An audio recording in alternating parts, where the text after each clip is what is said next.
Papers, immigration check, now. I'm a police lieutenant with Minnesota PD. My badge is in the glove compartment. We've heard that before. Show us proof you're a legal resident. Call my precinct to verify. I'm complying. I'm not resisting. This is unlawful. You're violating... It was packed at the Burger Barn over on Hennepin Avenue when everything went down. Saturday afternoon, 2:17 p.m. One of those Minnesota summers where cars turn into furnaces and the asphalt looks like it's melting into water. Sarah Benson had swung into the drive-thru while heading to her son's basketball practice. She was dressed casual, gray hoodie, worn jeans, her kid's Timberwolves cap sitting on the dash. She'd barely finished ordering when 3 ICE agents stepped out of an unmarked white van she hadn't even spotted idling by the exit. Their body cameras were running, capturing what would turn into Minnesota's most costly fast food stop ever. If you're ready to watch institutional racism get what it deserves, smash that like button and drop a comment telling me where you're tuning in from. And if this is your first visit, hit subscribe right now, because tomorrow's story about cops picking the wrong person to mess with is something you won't want to miss. Tell me in the comments if this story hit home for you. Agent Derek Carlson took the lead on the approach. His backup, Agents Reeves and Tran, fanned out in tactical formation like they were closing in on something dangerous. Sarah caught them in her side mirror, noticed the spacing, the hands near their belts, the body language of people who'd already reached their conclusion. 15 years wearing a badge had trained her to size up threats in a heartbeat. Federal agents, immigration and customs enforcement patches showing on their vests, approaching her SUV like she'd already done something wrong. She saw where this was going before Carlson got to her window. Her 10-year-old son, Elijah, was buckled in the passenger seat, talking excitedly about a crossover move he'd been working on. He went quiet when he noticed the men coming closer, his excitement draining into confusion.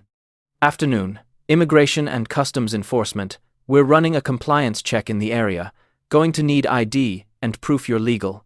Carlson's voice had that flat, bureaucratic tone, like someone reciting a script they'd memorized ages ago. Process without thinking, power without questions. Sarah kept both hands where they could see them on the steering wheel. 15 years behind a badge had also shown her that quick movements around armed officers go bad fast. I'm with the police, Minnesota PD. Lieutenant Sarah Benson. My badge and department credentials are in my glove box. She moved slowly toward the dashboard, making every motion obvious and controlled. Everyone claims there's something, Carlson shot back, not budging, not letting her reach. You got anything on you right now that proves citizenship? The way he said it made it crystal clear. He didn't buy a word of it. Sarah felt that familiar heat building in her chest. The rage that comes from being treated like this in your own city, your own neighborhood, at a drive-thru you've been to countless times, wearing sweats on a Saturday with your kid. My license is in my wallet. My badge is in the car. I've worked for Minnesota PD for 15 years. Call my station, they'll verify the whole thing. We'll verify after we establish who you are and your status, Carlson said, his voice getting colder, harder. Elijah shifted in his seat, his little hands grabbing his phone. Mom, he started.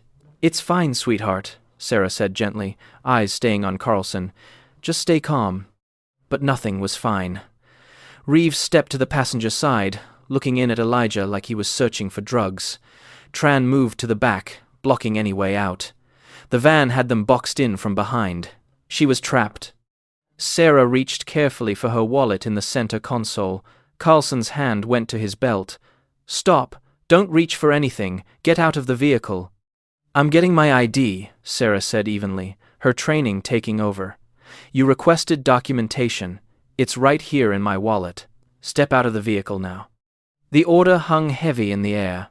Around them, the drive-thru kept moving, families placing orders, kids giggling in back seats, the scent of grease and French fries floating through windows. But a few people were beginning to notice. A woman in a minivan 2 cars back grabbed her phone. A teenager waiting at the window turned to stare. Sarah pushed her door open slowly, hands up where Carlson could track them. I'm cooperating. I'm Lieutenant Sarah Benson, badge 3462, Minnesota Police Department. I'm not armed. My child is in the vehicle. There's no legitimate reason for this stop. She said it loud enough for the body cameras, for the phones recording from nearby vehicles, for anyone paying attention. Carlson grabbed her wrist the second she stepped out, wrenching her arm behind her back. Reeves came in from the other side. The handcuffs felt ice cold against her skin, the metal cutting into her wrists as they locked. "Mom!" Elijah's voice broke high and scared. "It's okay, baby. Stay in the car. Don't move." Sarah kept her voice level, even though her heart was pounding. "This is illegal seizure. I'm not resisting. I'm a Minnesota police lieutenant. This is being recorded. You're violating my Fourth Amendment rights. There's no reasonable suspicion. I'm a U.S. citizen. I was born in Houston, Texas." Carlson wasn't hearing any of it. He was already marching her toward the van, Reeves gripping her other arm. Tran stayed by the SUV, blocking Elijah's line of sight. The bystanders were fully locked in now, phones out, filming. Someone yelled something Sarah couldn't catch. A car horn blasted. Fries scattered from a dropped bag onto the concrete. Sarah turned her head, trying to spot her son through her SUV's tinted windows. "Baby, listen, someone's going to call Aunt Vanessa. Her contact's in my phone. Password is your birthday. Stay calm." A woman in a Burger Barn uniform ran out from inside, her face showing confusion and alarm. She went to the SUV, talking to Elijah through the glass. Sarah felt the van door sliding open behind her. They shoved her inside, the space dark and reeking of stale coffee and sweat. The door slammed, cutting off the sunlight, the sounds, the last sight of her son. She sat on the narrow bench, hands locked behind her, and shut her eyes. This wasn't her first time feeling powerless in a system she'd spent 15 years serving, but it was the first time it happened with her child watching. The first time the uniforms opposite her were federal instead of local. The first time the stakes felt this real, this crushing. The van started rolling. Sarah ran through the encounter in her head. Every piece sharp and vivid. The absence of probable cause, the refusal to check her identity, the excessive force, the public humiliation. She catalogued everything, not as someone victimized, but as someone who knew the law from both angles, from the badge she carried and from the degree she'd earned in secret, night after night, semester after semester, while her colleagues figured she was just another cop pushing through shifts.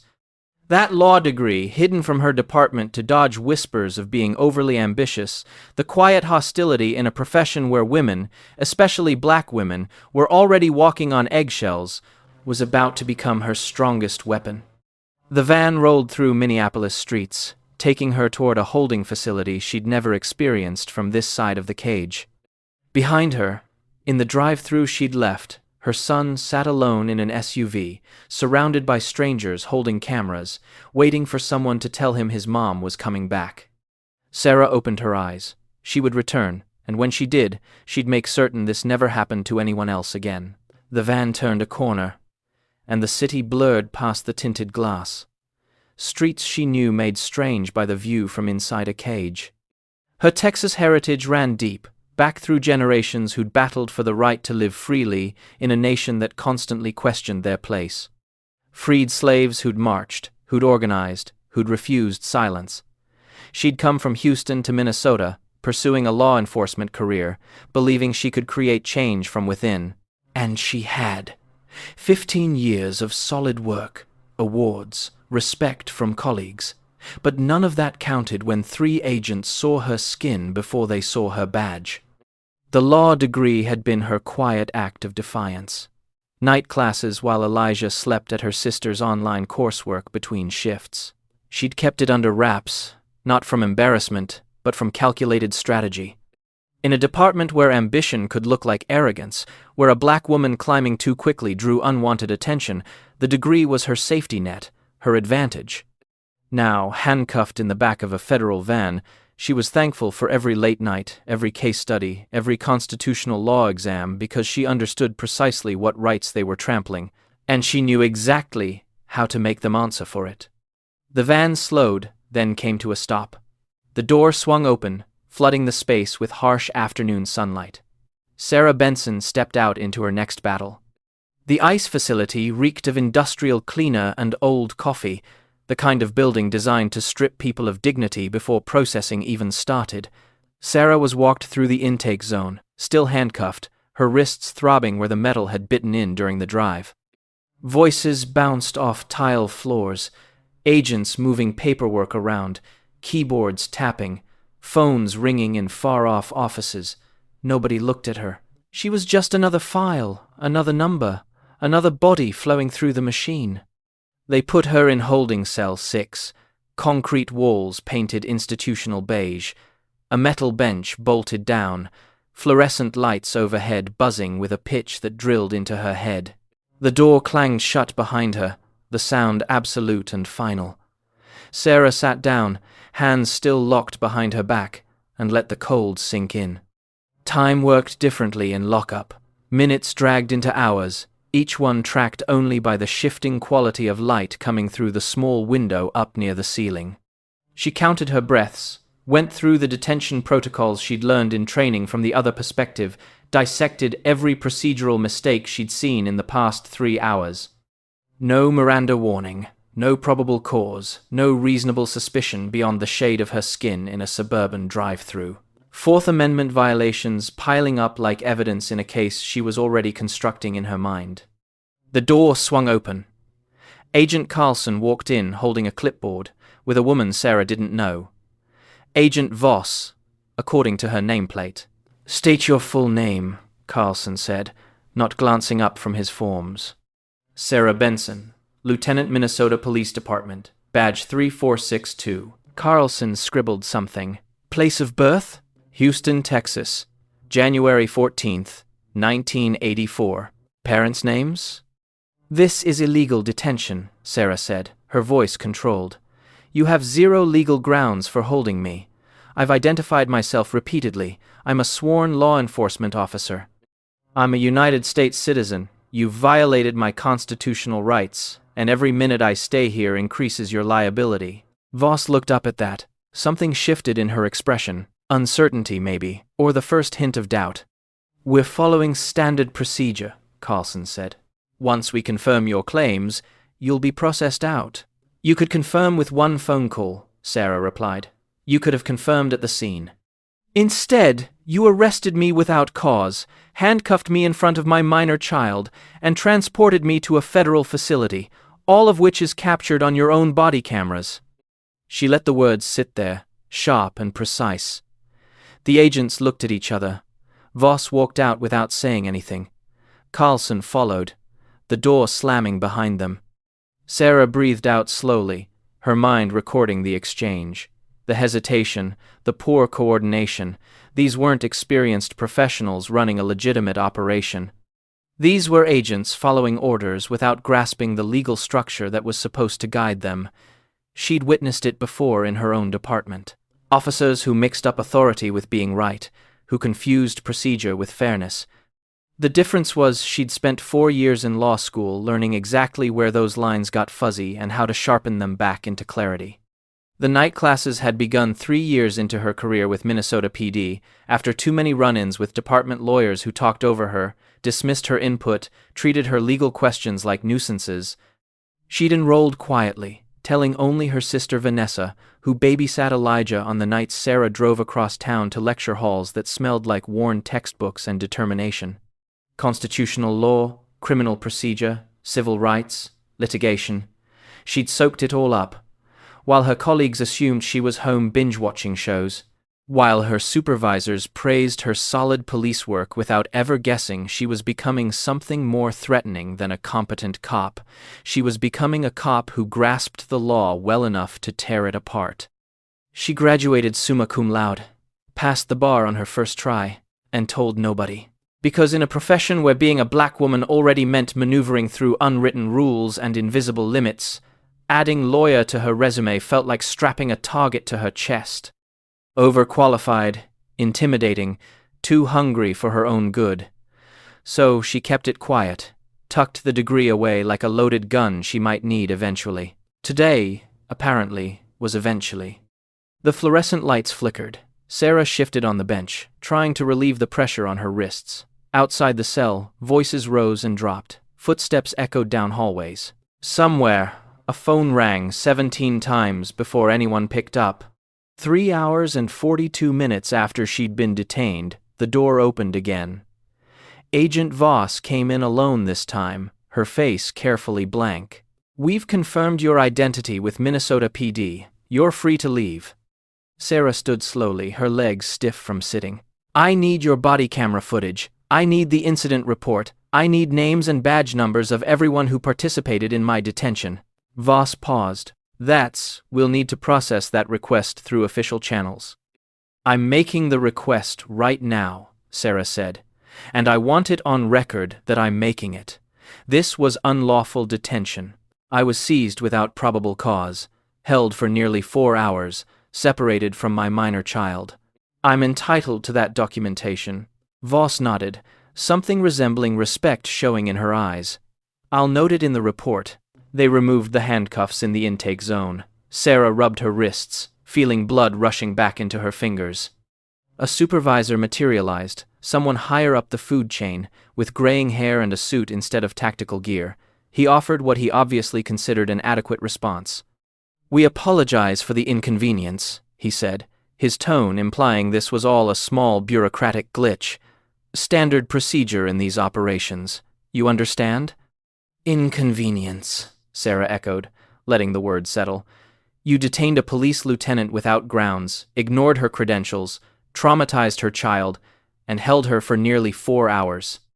That's not an inconvenience.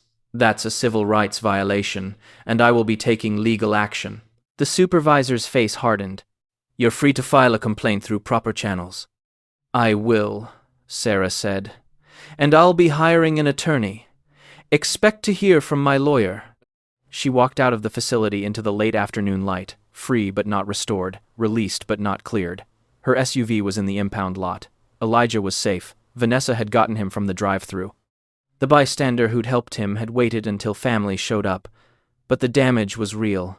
The fear was seeded. The trust was shattered. Sarah drove home in silence, her hands solid on the wheel, her mind already working 3 moves ahead. Civil rights lawyer, federal lawsuit, discovery phase, depositions, the whole machinery of justice that most people only glimpse from the outside. She knew it inside and out now, from both perspectives. Do you believe federal agents should face tougher oversight when demanding citizenship papers without solid justification? Drop yes or no in the comments. Share why accountability like this is crucial, why it could stop stories like Sarah's from happening to regular families just trying to grab lunch with their kids. Vanessa was there at the house when Sarah pulled into the driveway. Elijah burst through the front door, sprinting across the lawn, and Sarah caught him in her arms, holding him tight enough to feel his heartbeat against hers. "I'm okay, baby," she whispered into his hair. "I'm home." But she wasn't okay. Not yet. That night, after Elijah finally crashed in her bed, curled against her like when he was little, Sarah lay awake, staring at the ceiling. Her mind replayed the detention on repeat, the handcuffs, the cell, the cold indifference of agents who saw her as a problem to process rather than a person to respect. She thought about the law degree stored in her filing cabinet, the bar card she'd never activated, the potential she'd kept buried for fear of backlash. Not anymore. Tomorrow she'd call a lawyer, not as a victim looking for sympathy, but as a plaintiff demanding justice. She'd use every resource she had, the badge, the degree, the documentation, the witnesses, to dismantle the system that had betrayed her. Because this wasn't just about her now. It was about every black mother stopped for driving while brown, every citizen forced to validate their belonging in their own nation, every child who watched their parent get handcuffed for the offense of existing. Sarah closed her eyes, her son's steady breathing beside her, the only sound in the darkness. The fight was just starting. Attorney Rachel Kowalski sat across from Sarah in a downtown Minneapolis conference room, footage from the drive-thru frozen on her laptop screen. The image captured the moment Sarah's hands went behind her back. Carlson's grip visible on her wrist, Elijah's face pressed to the SUV window. "This is textbook Fourth Amendment violation," Rachel said softly. "No probable cause, no reasonable suspicion. Racial profiling caught on multiple cameras."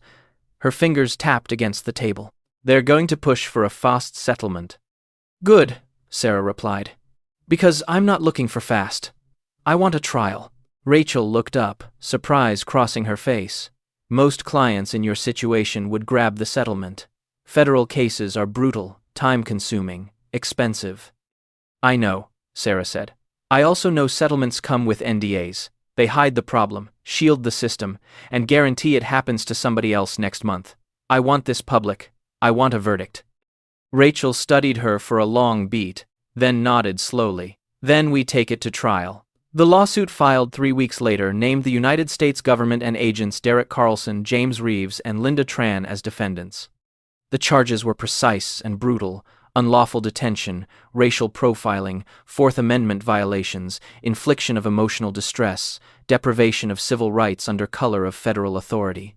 The evidence was crushing: body camera footage from all 3 agents, cell phone videos from 4 bystanders, witness statements from the burger barn employee who'd stayed with Elijah, testimony from Sarah's precinct verifying her identity and 15-year service record, medical documentation of injuries from the handcuffs, psychological evaluation showing trauma in both Sarah and her son. The government's first settlement offer arrived 6 weeks after filing: $50,000 in exchange for dismissal with prejudice and a full non-disclosure agreement. Sarah didn't even think about it. The second offer came 3 months later, after discovery had started and the scope of the documentation became obvious. $200,000, same conditions. Rachel presented it carefully, outlining the risks of trial, the unpredictability of jury verdicts, the chance of walking away with nothing. Sarah shook her head. What's the price tag for watching your mother get handcuffed when you're 10 years old? What's the dollar value of being treated like a criminal in your own neighborhood for nothing except the color of your skin? Rachel smiled. I'll tell them we're moving forward to trial. Sarah dove into the case with the precision of someone who understood both angles completely. She spent evenings in Rachel's office, working through depositions, marking inconsistencies in the agent's accounts, using her law degree, finally out in the open, to spot weaknesses in the defense's position. The revelation of her legal background had surfaced during her own deposition, when the government's attorney had patronizingly tried to explain Fourth Amendment precedent to her.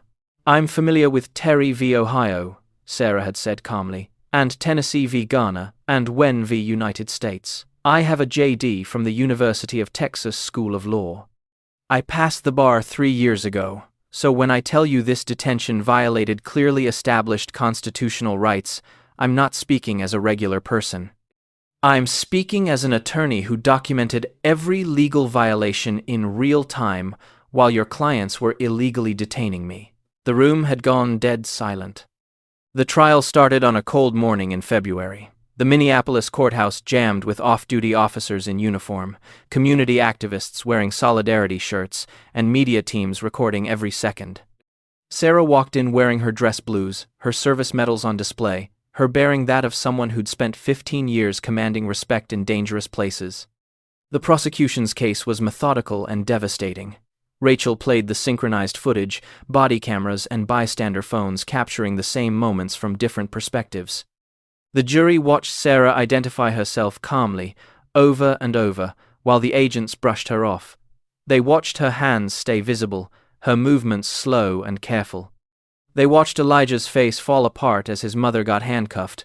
They watched the summer sun beat down indifferently on suburban injustice. Sarah's testimony stretched 2 days. She walked through her career, her commendations, the community she'd protected.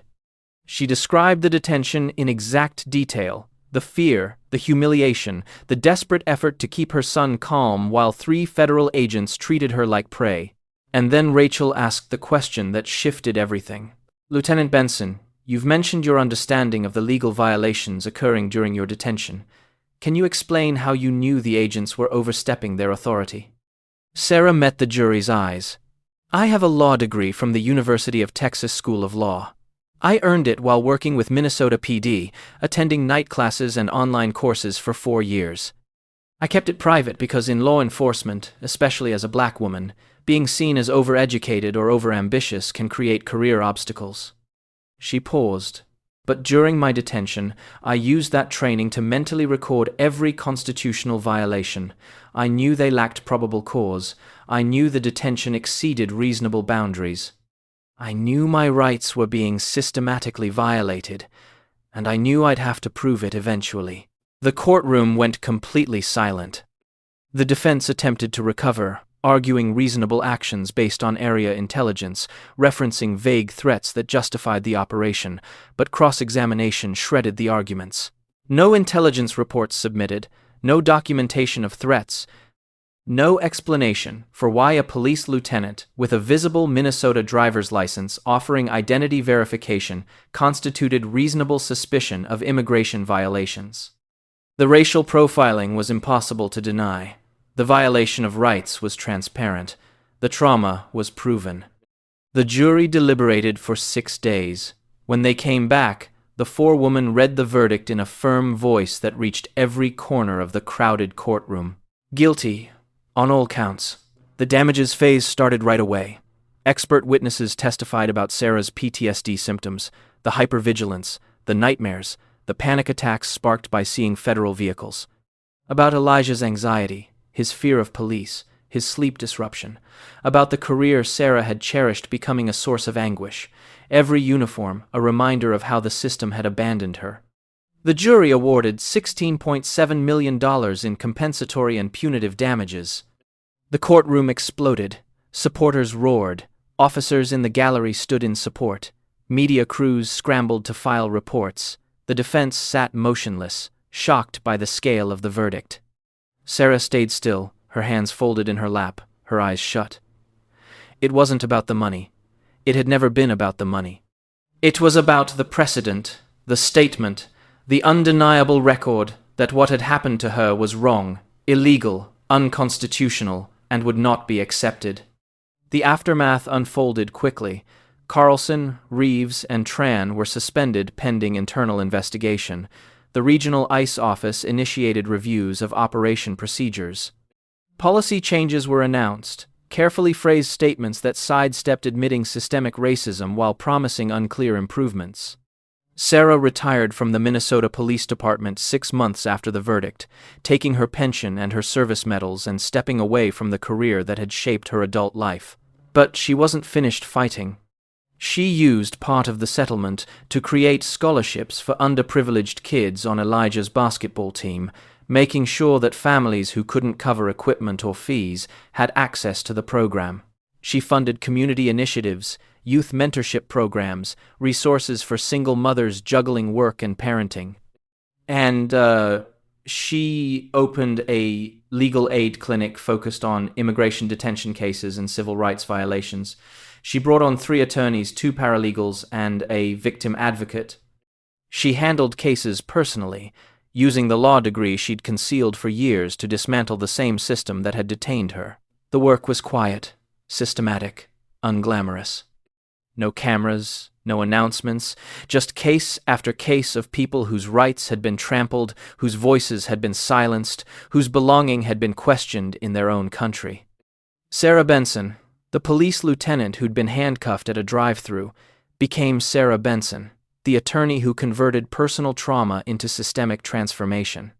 She mentored young lawyers, taught them to record everything, to rely on evidence over emotion, to construct cases so watertight that settlements became unavoidable and trials became displays of injustice.